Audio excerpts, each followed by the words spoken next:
Good morning and welcome to Morning Joe right here on the Are You Serious Sports Network, on Facebook Live, on Twitch TV, on Twitter. I'm your host, Jonah Malkin, going to be with you every single Monday and Wednesday morning from 11 a.m. to 12 p.m. Eastern Standard Time, 10 a.m. to 11 a.m. Central, and 8 a.m. to 9 a.m. Pacific. Hope you're having a lovely Wednesday morning. Appreciate you joining me when you have so many other options. And I've got so much to talk about today. LeBron and the Lakers return to the finals. What happened to LSU in college football this season? Doc Rivers is out with the Clippers. Chiefs do it again to Lamar Jackson.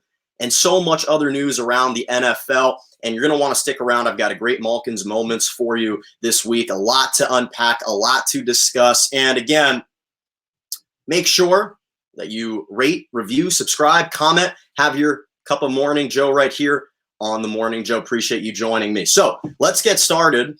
So LeBron and the Lakers do it again. I don't know why anyone's surprised. This is what I thought from the beginning of the season. Closes out the Denver Nuggets in Game 5, 38 points, 16 rebounds, 10 assists in a closeout game against the Denver Nuggets. Here's what I'm realizing right now in my life. I feel very blessed.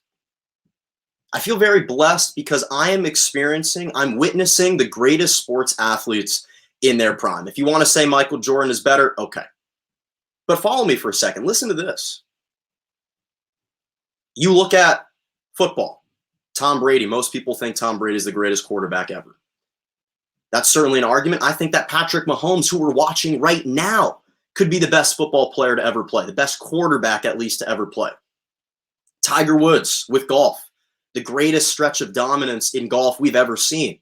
In tennis, the big three, Rafael Nadal, Roger Federer, Novak Djokovic, Serena Williams. They've won the most Grand Slams for any tennis player. And now in basketball, we watched a prime Kobe and Shaq. Kobe with Gasol, LeBron James now. I feel very blessed that I'm witnessing the greatest athletes ever. If you talk to a chef, I took cooking classes in high school.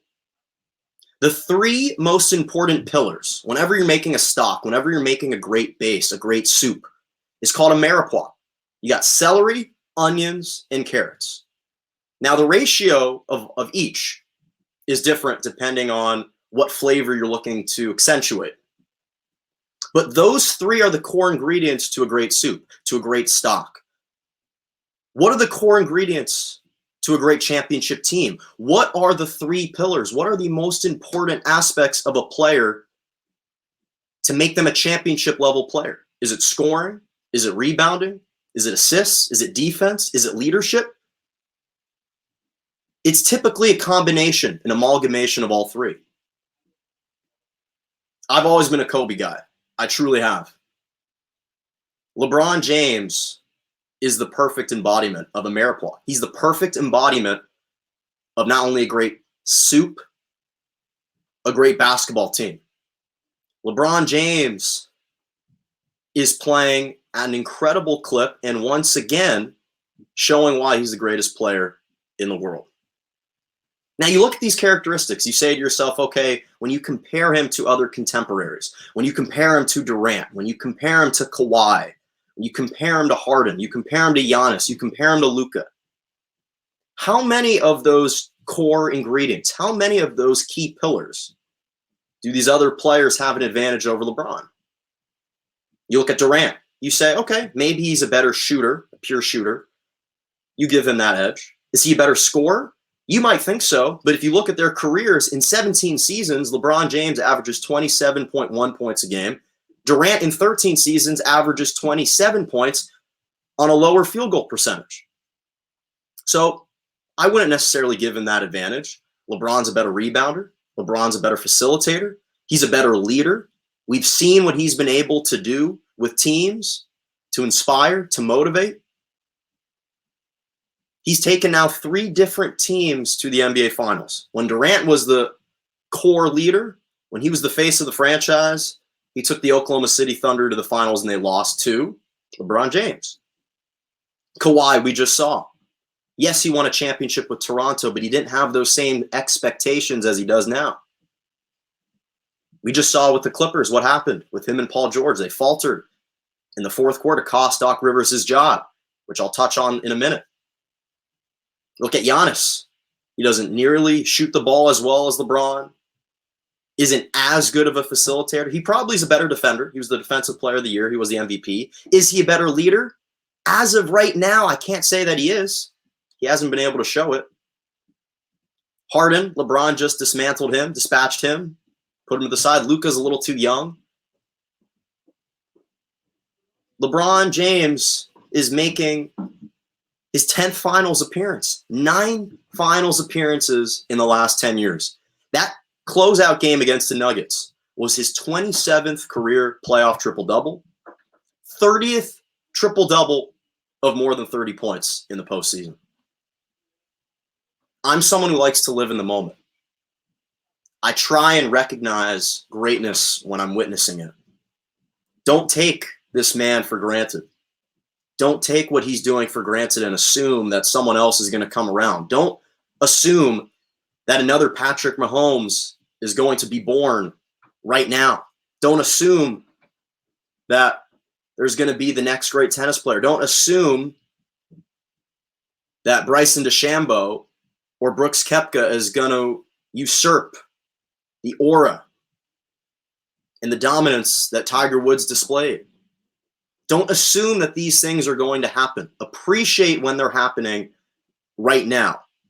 And LeBron James has been absolutely fantastic. Not to mention, the storyline surrounding this season was Kawhi Leonard, right? He has all these commercials. He's got the king chain swinging from his car. LA our way. There's a new king, new sheriff in town. I will say this about Kawhi. He certainly improved his acting skills. I did not think he could laugh past that just creepy and honestly weird laugh that he displayed in the press conference with Toronto. But he's showing he's got a more sensitive, humorous side, I guess. So he can keep up his acting skills. But this is about LeBron. And for me, he's the best all-around basketball player I've ever seen, the most durable basketball player that I've ever seen. And I just think you have to appreciate guys in their apex. And this guy has somehow continued to ascend and not plateau, which given his 17 seasons is next to impossible. And so now we get into the finals, right? He reaches the finals. The Lakers are in the finals playing the Miami Heat. I cannot wait for this series. Oh, game 1 is tonight on ABC at 9 p.m. Eastern Standard Time, 6 p.m. Pacific Time. And there's so many interesting storylines coming into this game that I'm going to talk about. But the Lakers and the Heat, first of all, in this postseason, just to put things into perspective, Anthony Davis is averaging 28 points, 9 rebounds, 3.5 assists, over 55% shooting. LeBron, 27 points, 10 rebounds, 9 assists, over 55% shooting. LeBron in the finals, okay, in 9 career finals appearances, 28 points, 10 rebounds, 8 assists.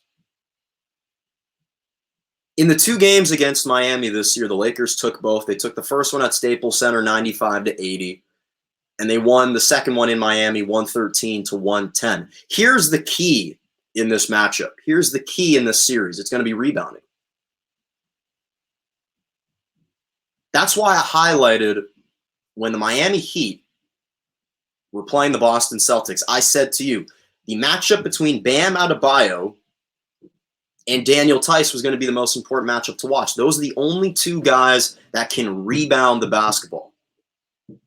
Those are the only 2 guys that can crash the glass and have an advantage in that series. Now, the Lakers out-rebounded the Heat in both of those games, 98-71 combined.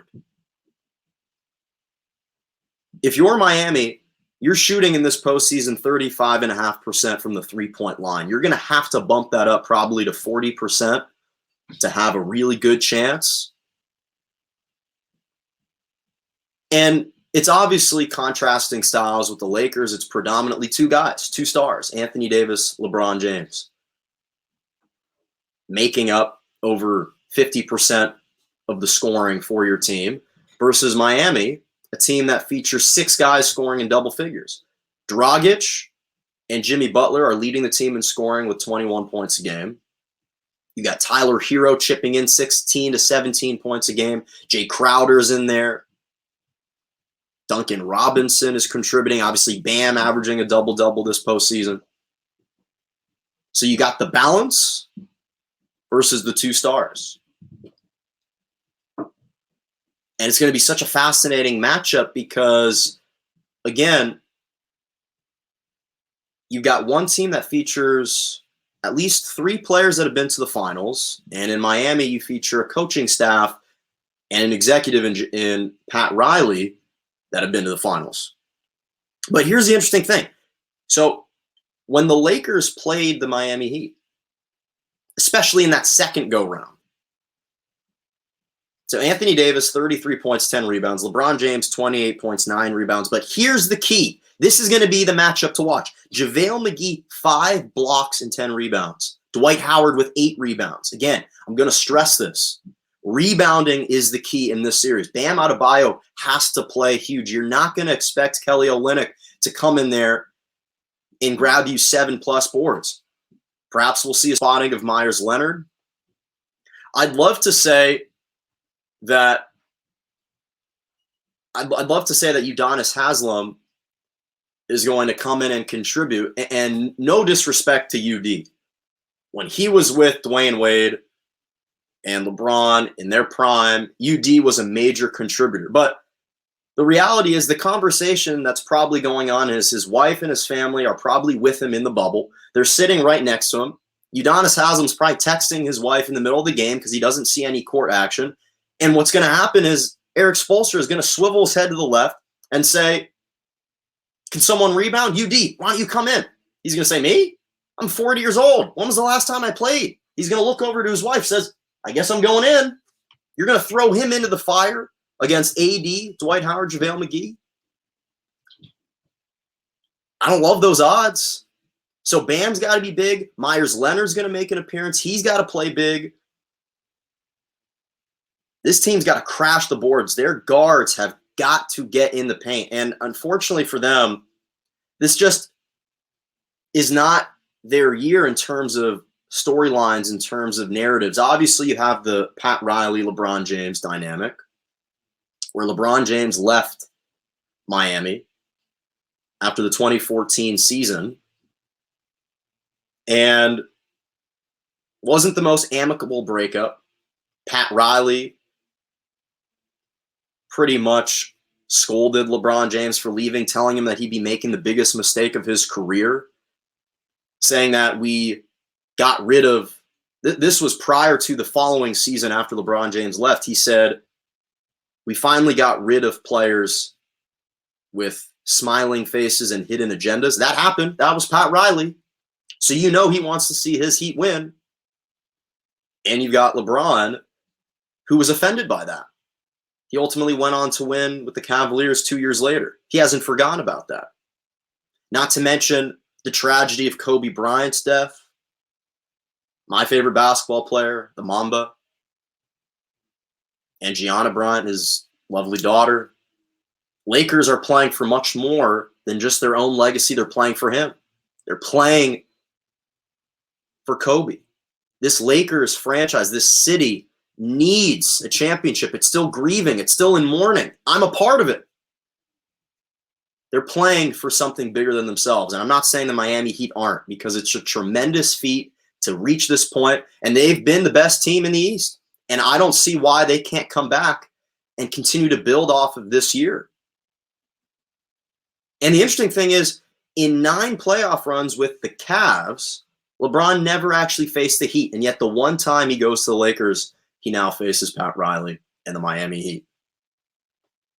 Not to mention, here's the interesting thing. People kind of brush this aside. Do you remember Dion Waiters? You remember Dion Waiters, right? He used to be on the Heat and then had a panic attack on a flight because he took a THS edible or THC rather, infused edible on the flight.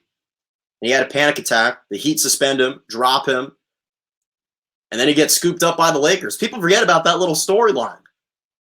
One guy took an edible on the flight for the other team, then got dropped by that team, got picked up by the opposing team by the Lakers. And it's just interesting, all these storylines. I cannot wait. We've been clamoring for this matchup. In fact, the last time we clamored for the Heat and the Lakers was when LeBron first left to go to Miami in the 2010-2011 season. First joined D-Wade, Chris Bosh, and the Lakers with Pau Gasol were looking for that three-peat. That was the last time that the Lakers and the Heat legitimately had an opportunity to clash in the NBA Finals. It didn't happen. And so, on the flip side of LA, Doc Rivers is out as the head coach of the Clippers. Don't get me wrong. I was rooting for the Lakers this year. But the reason why I wanted them to win so badly, and I was honestly a little fearful of the Clippers, wasn't because of Kawhi, wasn't because of PG, wasn't because of Lou Williams, wasn't because of Montrezl Harrell, it was because of Doc Rivers. I have so much respect for Doc Rivers that he was the reason why I was fearful. In 7 seasons, he's won 62% of his games. 63% in the playoffs. Best regular season winning percentage for any head coach in Clippers. 25 different coaches in their Clippers franchise history. He said that the Clippers said that they mutually parted ways.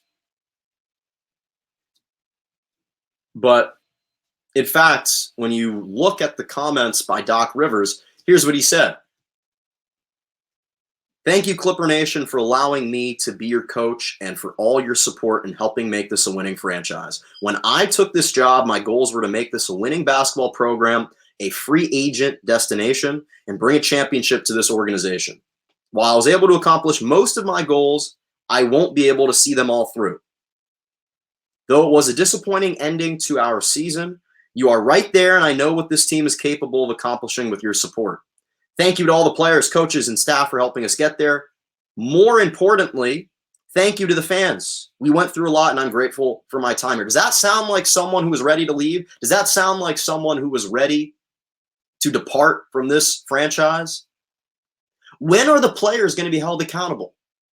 Is it Doc's fault that his 2 superstars, who the franchise mortgaged their entire future for, scores 2 points in the second half, 0 points in the fourth quarter? Kawhi, 6 for 22. Paul George, 4 for 16. Is it Doc's fault that they go play that poorly? Is it Doc's fault? Did Doc tell Paul George, hey, I want you to hit the backside of the barn and miss the basket completely? Hit the side of the backboard on a wide open 3 in the corner. Is that Doc's fault? Is it Doc's fault that Lou Williams was 3 for 11? Is it Doc's fault that Marcus Morris Sr. went 2 for 7? Or 2 for 9, rather? Is that his fault? We shine such a bright light on these coaches, and I get it. Yes, he did blow 2 3-1 leads. In 2015, we saw that epic collapse against Houston. That was the Josh Smith and Corey Brewer sighting when Clippers led by 19 with 2 minutes left in the third quarter, Game 6 at home. Corey Brewer scores 15 of his 19 points in the fourth quarter. Josh Smith goes on a 14-point outburst with 7 minutes left in the fourth quarter, igniting the run by hitting back-to-back threes. And then we saw against the Clippers, or against the Nuggets, up by 12. In the second quarter against the Nuggets in Game 7. Is that his fault? I understand someone had to bear the brunt of this fall. I understand the buck had to stop with someone. But that someone should not have been Doc Rivers. He's a great coach. I have tremendous respect for him. I mean, he's won 58% of his games as a head coach. 64% of his games he's won since he won the NBA championship with the Celtics in 27-28 in that season. And I don't have any doubt in my mind whatsoever he's going to land another job, whether it's the Pelicans, whether it's the Thunder, whether it's the 76ers. He's a great coach. He's going to be scooped up probably within the next week. No doubt whatsoever. But to think that it's his fault, he guided them through the Donald Sterling saga. He guided them back to the light on the other side of the tunnel. Guided them through Lob City, Blake Griffin, CP3, DeAndre Jordan, Randy Foye, Jamal Crawford, that team. And he doesn't get a chance to run this back. I understand Steve Ballmer wants to see results right now, but this was not, at least at this moment in time, I don't think it's the right move. Even if you hire Ty Lue or Sam Cassell or you bring an outside hire, give this guy a chance. And this is a Lakers guy talking about a Clippers and a Celtics coach, and that's the kind of respect that I have for him. It truly is. So that's the rant about that. Once again, Morning Joe, right here Mondays and Wednesdays, 11 a.m., 12 p.m. Eastern Standard Time, 10 to 11 a.m. Central, 8 to 9 a.m. Pacific Standard Time.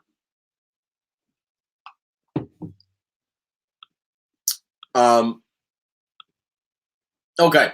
Oh, I'm excited about this. College football is back, not only in the non-Power 5 conferences, but actually the Power 5 conferences. Defending champs, LSU, back. SEC football is back. Big 12 football, ACC football has been taking place.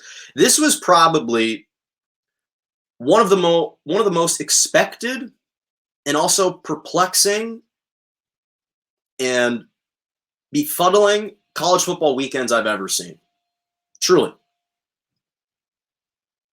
So LSU loses to Mississippi State in the Mike Leach, Starkville era.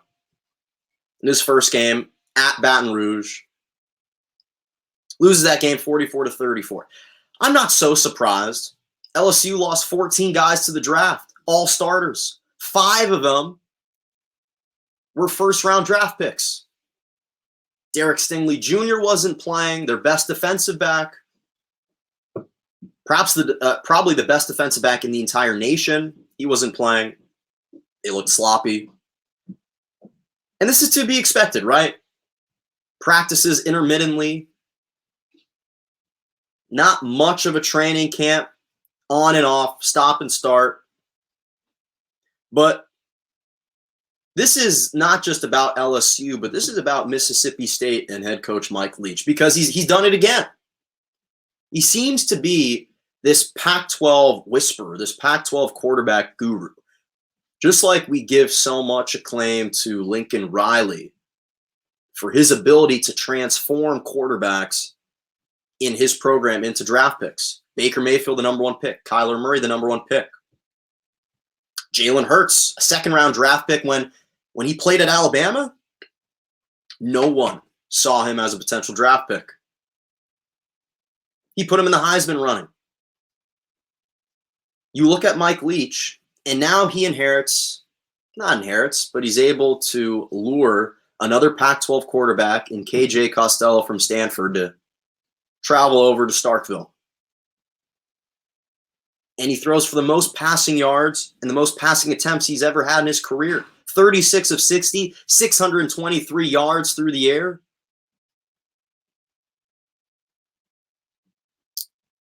But here's the interesting thing. Mike Leach has done this before. We've seen this done before. Connor Holiday at Washington State in the 2013-2014 season. Led the nation in passing yards per game. Finished second in the nation in passing completion percentage. Eclipsed 4,500 passing yards twice, over 3,500 passing yards once. Gardner Minshew in 2018. Then he led the nation with passing yards. He was selected in the NFL draft. Led the FBS in pass completions, in pass attempts, passing yards per game. Threw for 4,700 yards. Then Luke Falk we also had. Forgot to mention him in the 2015-2017 seasons. He led the nation in passing yards per game. Then Anthony Gordon last season. threw for over 5,500 yards, 48 touchdowns, the second most to the Heisman winner, Joe Burrow, and the number 1 overall pick. We've seen this story before with Mike Leach. We've seen this story before. And here's the thing. LSU was trailing by 10 entering the fourth quarter. They were down 34-24. You're Mississippi State. You're Mike Leach. Obviously, you brought in the air raid offense. KJ Costello keeps throwing it. He turned the ball over 2 straight possessions to start the fourth quarter, nearly committed a third on a fumble that he somehow jumped on top of. The crazy thing is, despite all the players and the depleted roster on LSU, they probably should have won this game. Not because they're necessarily better, but I think they are. But Brennan didn't play particularly well. Bo Pelini was supposed to be this hype defensive coordinator. I've got family from Nebraska. Let me tell you, they were not thrilled when Bo Pelini was their head coach. If I had my uncle, if I had my grandpa on, he could tell you, I cannot wait to see how Bo Pelini does at LSU. They were looking forward to this. This is probably a little bit of vindication for them. And LSU loses the football game. But this wasn't surprising to me, again, because I expected rustiness. I expected players to not be as sharp as they would normally be. Not only because it's the first game of the season, but they just haven't had much time to practice with one another. And then you look at Texas and Oklahoma playing. First of all, Oklahoma lost for the second consecutive time to Kansas State in back-to-back seasons. Deuce Vaughn, the 3-star running back, came in, chipped in about 129 yards receiving, 46 yards rushing as a running back. And I love Spencer Rattler.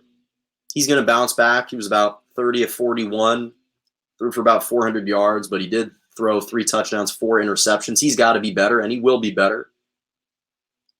And then Texas. That was one of the more perplexing games I've ever seen. Texas Tech, you're up 56-41 with 3:51 left. How do you not win that game?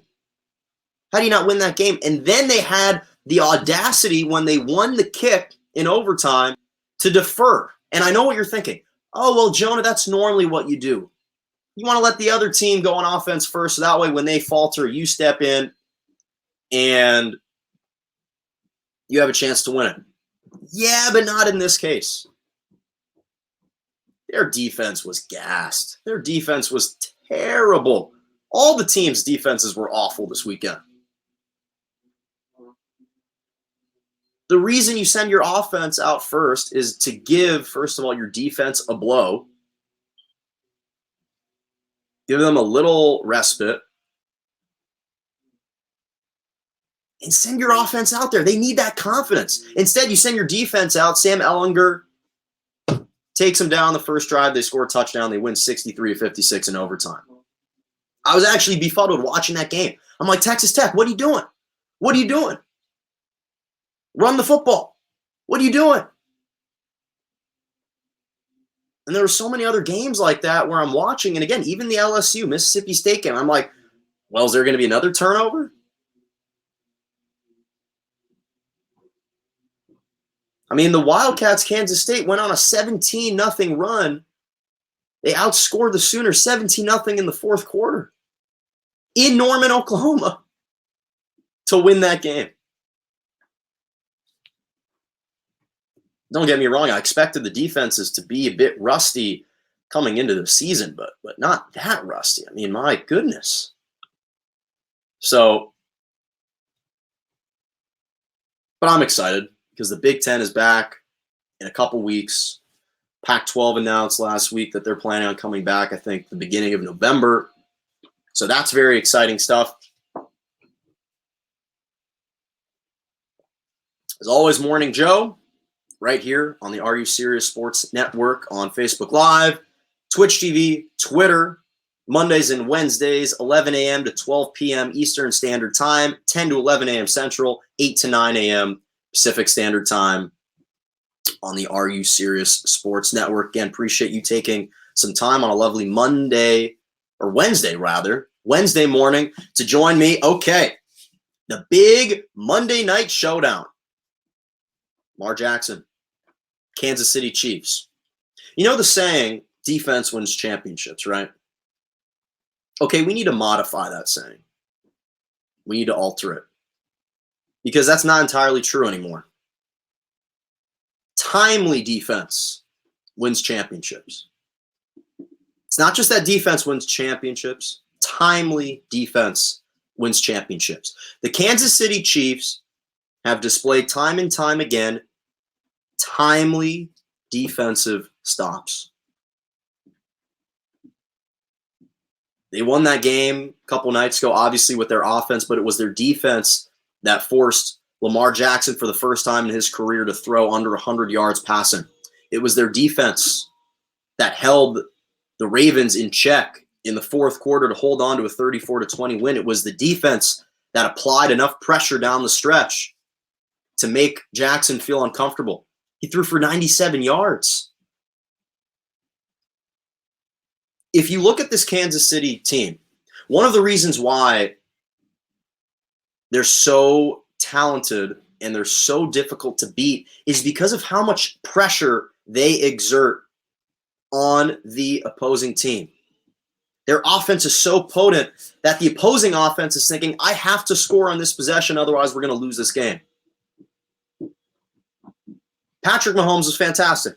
31 of 42, 385 yards, 4 touchdowns, even rushed the first touchdown of the season or of the game. He's the fastest quarterback to reach 10,000 passing yards in the fewest number of games. It's only taken him 34 games. Kurt Warner was second. Took him 36 games to reach that milestone. And Matthew Stafford took him 37 games to reach that milestone. But this is why Kansas City should be the overwhelming favorite. You look at their run last year, we always talk about their offense. We praise their offense. Look at how explosive this team is. I've talked about this before. You look at that AFC divisional round game against the Houston Texans, in which they won 51-31. They went on a 51-7 run after trailing 24-0 in the first quarter and in the second quarter. 51-7 run. After the 24-0 deficit, they sacked Deshaun Watson 3 times, applied pressure, forced a fumble, had an interception. It was their defense compounded by the offense clicking. You look at the next round against the Tennessee Titans in the AFC Championship game. They trailed 10-0. At one point, they trailed 17-7. After that mark, after they were down 10-0, Kansas City Chiefs defense sacked Ryan Tannehill 3 times. They didn't register a sack prior to that. It was their defense that ramped up. They stopped the run, stopped Derrick Henry, put the game in Ryan Tannehill's hands, and they applied tons of pressure. In the Super Bowl, against the San Francisco 49ers, it was the Kansas City Chiefs defense coupled with the offense. They were down 20-10 in the fourth quarter. In that moment, they sacked Garoppolo once, forced him into a fumble, forced him to throw an interception, and they won the game because their offense was starting to clip it. It was timely stops on the defensive side of the ball, timely blitzes, timely pressures. The mantra, defense wins championships, is correct to a degree, but it's timely defensive stops that wins championships. Not to mention, I think they're just the kryptonite to Lamar Jackson and the Ravens. Lamar Jackson's 21-1 against every other NFL team, and he's 0-3 against the Chiefs. I love Lamar. He was my first pick in fantasy football last year. Blossomed. Oh boy, what a season did he have. 0-3 against the Chiefs. And in every single game, he's been outplayed. This team, this Ravens team, is not built to come from behind. They've never won a game since Lamar Jackson has taken over as the quarterback when they've trailed by more than 10 points in a game. Now, it hasn't happened often. It's only happened 3 times, but they're 0-3 in those games. So what does that tell you? I don't know necessarily what the backbone, what the fortitude is, this mental and physical fortitude of this Ravens team is. But they need to move away from this propensity of struggling when they're down by double digits. They have the playmakers. Marquise Brown, Mark Andrews. They've got running backs, Mark Ingram, J.K. Dobbins now. They've got the defense. This team, yes, they're not technically built to come back from deficits, double-digit deficits. They're good enough. Lamar Jackson is explosive enough. Not to mention, Patrick Mahomes was 10 for 14 for over 200 yards on 10 or more yard completions. These are not little dink and dunk passes. 10 for 14 on long completions. This kid's amazing. He absolutely is amazing. And I said this in the beginning of the show. I'm going to say it again. I truly believe that I am watching and witnessing the best football player I've ever seen in my life. The best and most talented quarterback in my life. I truly believe that. And it's just impressive what he's doing. I mean, it really is impressive what he's doing. And this is just his 3rd year as a starter. As his first season as a starter, takes his team to the AFC Championship. Should have won that game in overtime against Tom Brady and the Patriots. There's a terrible PI call or some defensive interference call against Kansas City on an interception of Tom Brady. And then Tom Brady obviously wins. Then the following season, he comes back, takes his team to the Super Bowl. They beat the 49ers. And now this year, they're off to a 3-0 start. We're witnessing special. We're witnessing greatness. Appreciate the fact that you are watching this man play. And this might not be his peak. That's the scary thing. He's 25. They say quarterbacks prime now is like in their 30s, in their early 30s. This guy isn't even fully developed yet. Scary. Scary stuff. And, okay. So, Nick Foles is back, ladies and gentlemen. Foles magic is back. It's back. It is. This is unbelievable. This story keeps evolving year in, year out, year in and year out. And it's hard not to appreciate what you're watching. It's hard not to. He takes over for Mitchell Trubisky in the 3rd quarter after the first series. 16 of 29, 188 yards and 3 touchdowns. Scores 3 touchdowns on back-to-back-to-back possessions with 9 minutes remaining in the 4th quarter. Okay. When are we just going to acknowledge that this magic pixie dust that Nick Foles possesses is real? It is. I'm sorry. It is. And believe me, I've got a ton of Chicago Bears fans. I went to school in Wisconsin. I know kids from Illinois.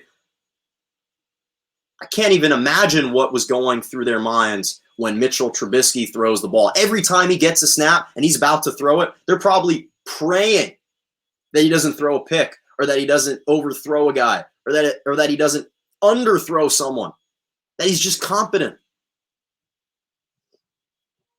And so here's the interesting thing. They're down 26-10 with 9 minutes to go in the fourth quarter. He completes a 4th and 6, Nick Foles, on that drive to ultimately score a touchdown, be down 16-26. Then he hits Allen Robinson with a 37-yard touchdown on the next possession.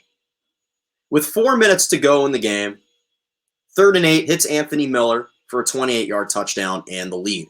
This is a good Bears team. They've got pieces. Allen Robinson, Ted Ginn Jr., Anthony Miller, really solid wide receivers. You got David Montgomery. You got Tariq Cohen as running backs. Their defense, always had a vaunted defense. Eddie Jackson, the safety. You got tremendous linebackers, Roquan Smith, Danny Trevathan. Then you got Khalil Mack up front. This is a really good team. The problem is so much pressure has been put on the defense to try and bail out a spiraling offense that can't move more than 20 yards a series.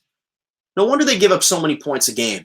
You can't ask a defense to be out on the field for 70% of the game and expect them to be as efficient and have that energy that they need to go after the quarterback. That's what was happening with Mitch Trubisky. Again, I don't want to make this a fantasy football thing. I had the Chicago Bears defense last year. You know how infuriating it was to know, oh, Bears get out to a 7-0 lead. Now it's 7-7.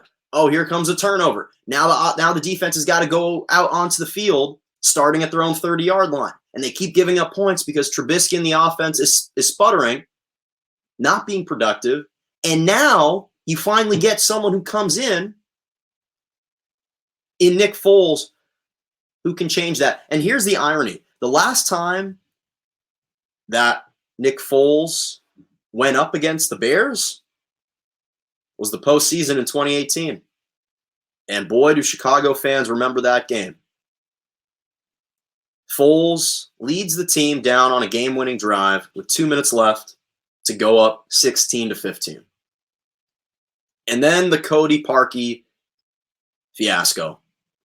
A 43-yarder into the wind, double doink, and from that point on, the city of Chicago held public field goal kicker tryouts and auditions to try and replace Cody Parkey.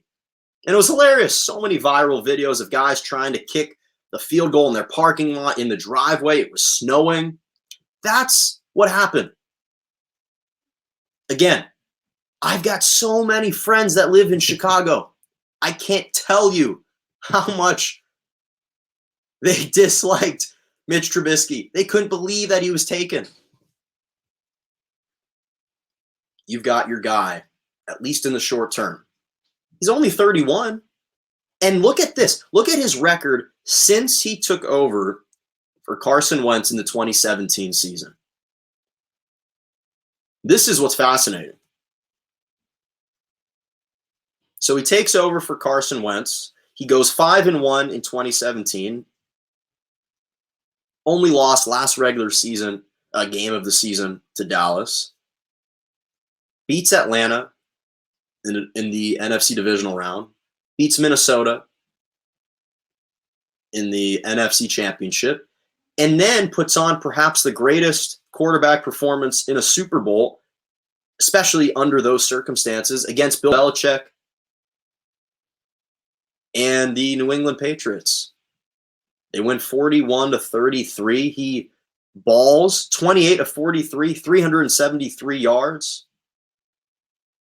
4 touchdowns. You have the Philly special. He wins Super Bowl MVP. Not to mention the following year in 2018, again, as expected, Wentz goes down with an injury. He takes over. He goes 5-2. They beat the Bears in the first round. And then, or in the wild card game, then in the divisional game against the Saints, they lost 14-20, but he was actually leading the Eagles on a game-winning drive. There was under a minute left, and he threw a pass right into the hands of Alshon Jeffrey on a second down and like 9 throw. It goes right through Alshon Jeffrey's hands. It's picked off with 49 seconds left at the New Orleans 19-yard line. I personally think they're going to go on to score that touchdown, and I think they're going to win 21-20. And the curse of the Saints was going to transpire then. They realized later it actually transpired against the Rams. If you omit those four games with Jacksonville, I really don't count that. I'm sorry. He was injured. They didn't have anybody. And I know that the quarterback is supposed to be the face of the franchise. He's the guy that you go to provide uplifting speeches. He's the guy that's supposed to trump all other flaws. He's supposed to be the guy that provides the makeup for the team. But if you get rid of that and now you throw him into this game, he's 11-3 in those 3 seasons, in those starts. Believe in Nick Foles. I'll say it again. If you're the Chicago Bears, great move by Matt Nagy to announce that he's the starter. Moving forward, not just in week 4. So it was he just did it again. He did it again. I don't know how he did it. He did it again. Morning Joe right here on the Are You Serious Sports Network. Mondays and Wednesdays, 11 a.m. to 12 p.m. Eastern Standard Time, 10 to 11 Central, 8 to 9 a.m. Pacific Standard Time. Have your Morning Joe. Comment your Morning Joe. What's your favorite? Hashtag MJ, hashtag Morning Joe. I want to keep this trend going. 2 other games to talk about in the NFL, and then my Malkin's moments, which I cannot wait for. So, Bills beat the Rams. Battle of the unbeatens. 35-32. They were up 28-3. And the Rams storm back and go on a 29-0 run to lead 32-28. Now, I want to give credit to Josh Allen. He did play well. And listen, you have to find ways to win in the NFL. It's so difficult to win in the NFL. The majority of the games are one-possession games. And the teams that ultimately go from 8-8 to 10-6 are the ones that have favorable calls, the ones that make the necessary adjustments, make the necessary plays down the stretch to win those games. And by hook or by crook, ref calls a defensive pass interference call on Darius Williams, which I thought was bogus. Shouldn't have been called at that stage in the game. Not to mention, I just didn't think it was a foul. But they gave it to him, and the Bills won. And to their credit, for the first 2.5 quarters, the Bills looked like the better team. They were. They played like the better team. But to me, yes, it showed tremendous resolve for the Bills to be able to come back and win this game. But I was more impressed with the Rams. People have been saying, oh, Sean McVay has been figured out. The league has caught up with him. No, they haven't. No, they haven't at all. Last year was an anomaly. They were injured on the offensive line. They were dealing with Todd Gurley and his arthritic knee. Brandon Cooks was injured. Tyler Higbee was injured in the beginning of the season. Okay. Now that they don't have a depleted roster, now that they're healthy, we're seeing how good this team can be, especially on offense. They're so balanced. Their defense was banged up last year. Now they're healthy. And again, it's a 4th and 9 call. Now the Rams should have never let it get to that. It was a 3rd and 22. You can't give up 13 yards like that to even give them a chance. But the bottom line is that wasn't a game that they were supposed to not only come back from, but they did. And again, to the credit of the Bills, they were able to stave off that upset. And they were able to somewhat execute down the stretch. And they improved to 3-0. And listen, those were the kinds of games that they weren't always winning before, that they weren't always winning last season, and they did it now. And that is a testament to the improvement of Josh Allen, the addition of Stephon Diggs, who was fantastic. Devin Singletary looked like a top 10 running back the way he was running the football a couple days ago. So credit to the Bills. They improved to 3-0. You can't give up leads like that.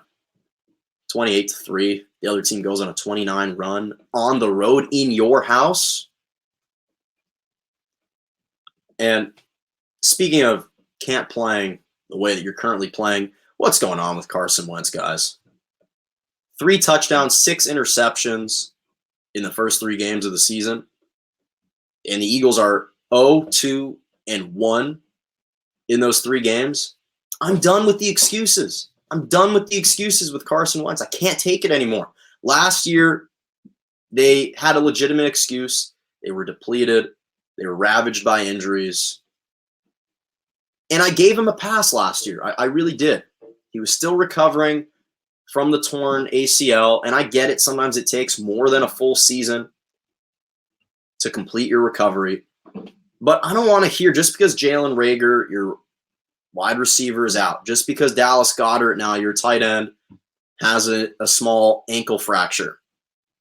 You still have Ertz. You still have Deshaun Jackson. I'm done with the excuses with Carson Wentz. I can't take it anymore. He's had an average 35 QBR on a scale of 0 to 100 in 3 games. I can't take this anymore. I've been trying to not necessarily support Wentz, but I was sympathetic. I was empathetic. I understood. 3 touchdowns, 6 interceptions in 3 games. Joe Burrow and the Cincinnati Bengals tied you. You tied the Bengals. Joe Burrow looked like the better quarterback. He's a rookie with no defense, not a great offensive line, limited weapons. Joe Mixon is a good running back. And you tie 23-23. You give up a 17-0 lead to Washington at home. I don't want to hear any more excuses. I really don't. And it's depressing, not because I'm an Eagles fan. I'm not an Eagles fan. I couldn't care less how they did. But I actually appreciated Wentz during his MVP season. I felt badly that he tore his ACL. It was actually against the Rams. Nick Foles ultimately guided the team to a Super Bowl championship. All the credit went to him, and deservedly so, at least for the completion of the run. But Carson Wentz, you got to play better, man. I'm done with the excuses. I'm done with the excuses. You've got to play better. You are making over $30 million a year. Step it up. Figure it out. If you were making the kind of money Cam Newton was making, I would say, okay, just not your year, man. You're just not playing that well. Okay, what are you going to do? You're making $30 million a year. This is your second contract.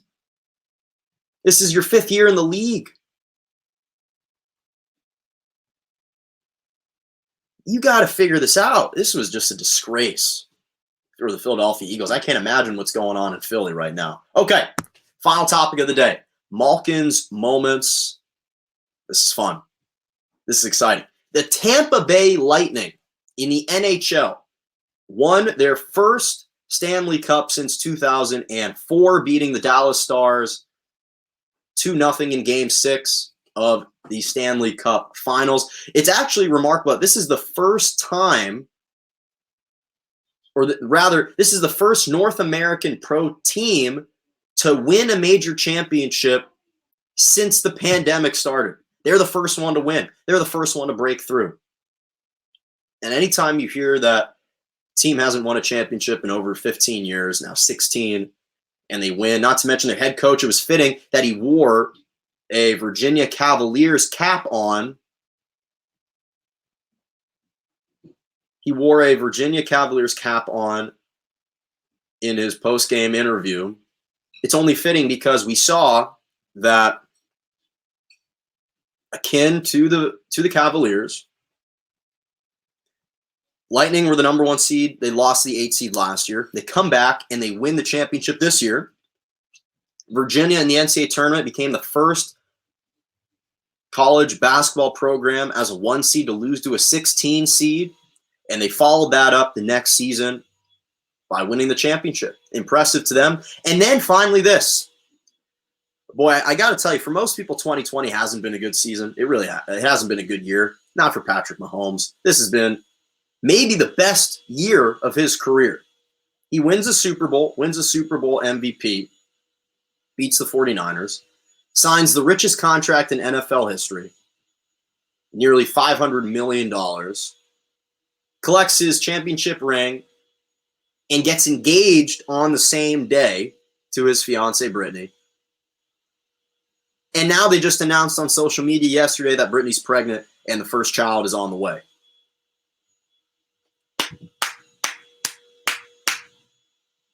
What a year. What a year for Patrick Mahomes. Everything's coalescing. Everything's coming together at the perfect time for them. Not to mention he's starting off 3-0 this year. Just knocked off the Ravens on Monday Night Football. Tremendous season. Tremendous off season. I mean, think about this. Imagine you're in his position, right? And I lay out the next year for you. You're a football player. You're going to win the Lombardi. You're going to be the Super Bowl MVP. You're going to sign the richest contract in sports history, not just NFL history, close to $500 million. You're going to get engaged, and your first child's on the way. It really doesn't get much better than that. Not to mention leads the NFL in QBR, and they're 3-0, the number 1 team in the league to start this season. So congrats once again to the Lightning. Congrats to Patrick Mahomes. Thank you for watching.